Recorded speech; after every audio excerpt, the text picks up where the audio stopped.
Now, the faith leaders that you just heard from spoke about making your voice heard, and one way to do that is by voting. News 4's Carice Jackman spoke with one civil rights fighter who risked his life to ensure voters' rights of African Americans in the 1960s. He talked about what he noticed then and has a message for those fighting for justice now.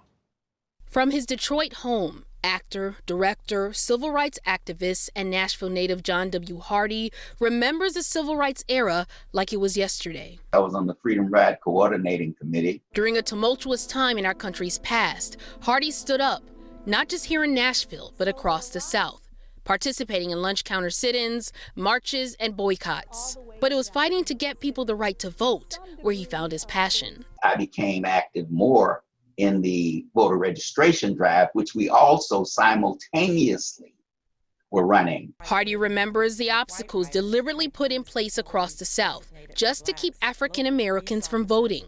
He trained people to recognize these tricks and tactics. On the application, you were either accepted to come in and try to register, and if you did, you had to interpret. You had to interpret the Constitution of the state of Mississippi. The fight to help people register put his life on the line. He shared with News 4 a scary moment in Mississippi between him and the registrar. He said, "Get out of my office." They were walking out, and as I turned to walk out, he pulled up a pistol from his side and struck me a couple of times across the head and pushed me out of his office. I was hit on the side of my head and I was bleeding profusely. Hardy was taken to jail for disturbing the peace and inciting violence. After getting out, his life was put in jeopardy again. As night wore on, we thought we heard cars coming. And the next thing we know, they're shooting at the house. We get the house shot up. And so the next couple of days, it was decided that they needed to get me out of Mississippi. Watching people protest now in 2020 takes him back nearly 60 years.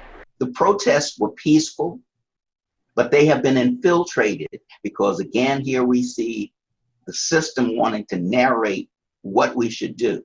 For the younger generation out marching and rallying like he did so many years ago, Hardy wants you to hear this. Don't stop. We have to keep, our voice has to be heard.